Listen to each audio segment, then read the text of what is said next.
and welcome to Parenting Our Parents. I'm your host, Michelle Gatt, and we are here in studio with Maureen Dwyer of Saying Your Goodbye. And Maureen, thank you so much for joining me today. You're welcome.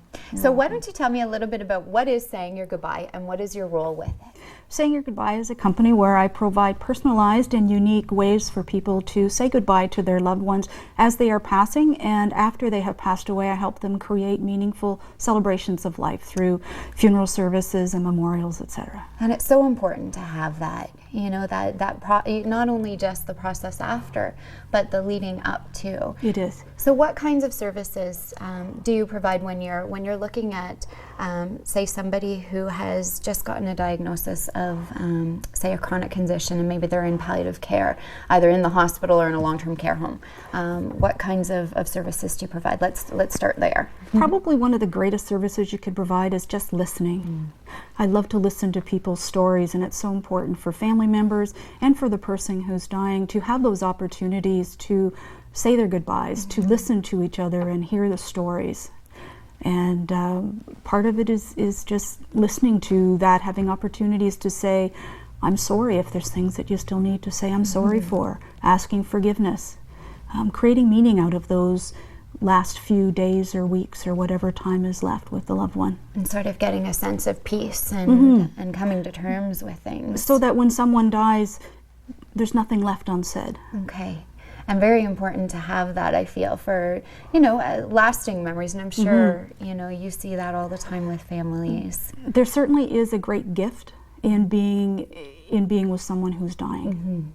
Yeah. They talk about final gifts, and just that presence of being with someone and listening to stories, listening to memories is so wonderful.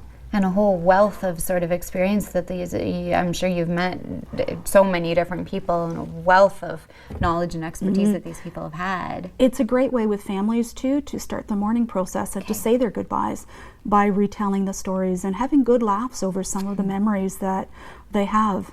I think that's really important. It doesn't have to be a depressing process. No, it's the person is still living until they take their very last breath, and so it's a way of creating meaning out of that which can be very sad. What tips do you have for maybe some families who are trying to get themselves through this? I think it's important to be open, and important, as I said, to listen. We're so good at being human doings.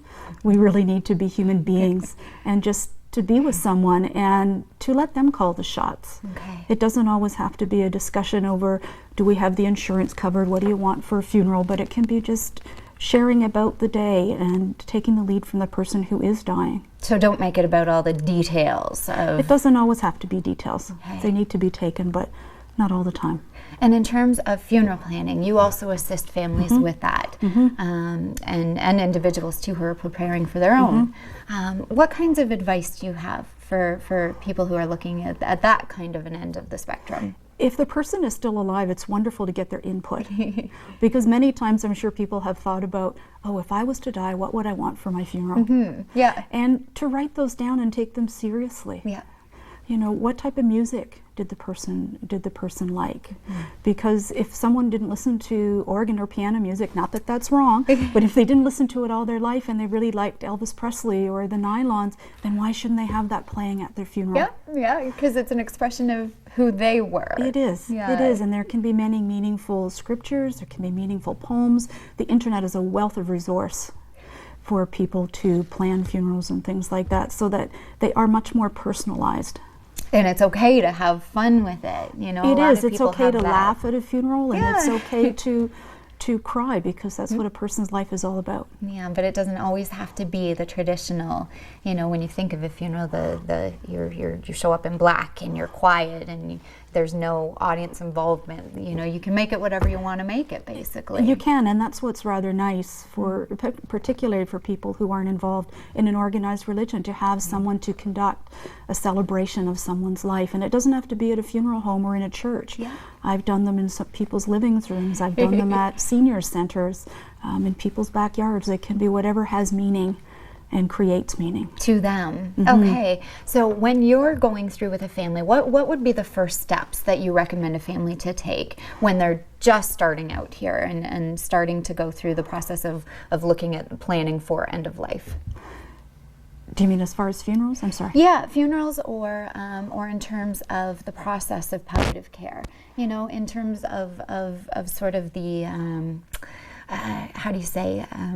You know, when they're sitting and they've just maybe got the diagnosis of 4 months to live or something, and they're looking at it from that kind of angle of, oh my God, what do I do? You know, where would be a good place to start? Probably to start small. Okay. What do I need to worry about right now? Yeah. Because it's probably very overwhelming. Yeah, I can't even for imagine. someone, and to look at who do you have for support. Who in your family can help you? Who can help you that's maybe outside the family? That's a good person to speak to. And many times that's where I'm called in, because I'm a little more objective than a family member, to help with maybe some of the delicate matters that I can sort of negotiate and bring the family and the person who's dying closer together. And someone like yourself can help guide them into where certain services are. That's right. And help put all the pieces together in terms of a plan, but then implementing that plan as well. Right. That's right. And many times the services or the needs that the person has aren't immediate. Okay. Yep. And they haven't died yet. Nope. And they still have there. time. And it's important to take care of themselves. They might want to look at that bucket list and say, okay, if I have 4 months, what might I want to do with that 4 months, and how can I make that meaningful for myself and for my loved ones who are beyond me? Now, in terms of a family wanting to get a hold of you and learn more about the services that you can provide for them specifically, how would they do that? They could check out my website at sayingyourgoodbye.com. Okay. And leave me an email, and I'd be happy to respond to them. Wonderful. And we will actually have that link on our website through Parenting Our Parents. If you go to www.seniorsaccess.com, click on the Parenting Your Parent logo, and Maureen's Saying Your Goodbye will come up, the link for her, so you can send her an email and ask her all the questions. Thank you so much, Maureen, for joining me today. You are quite welcome. Wonderful having you. And stay tuned. We'll be back right after the break with more from Parenting Our Parents. This program is brought to you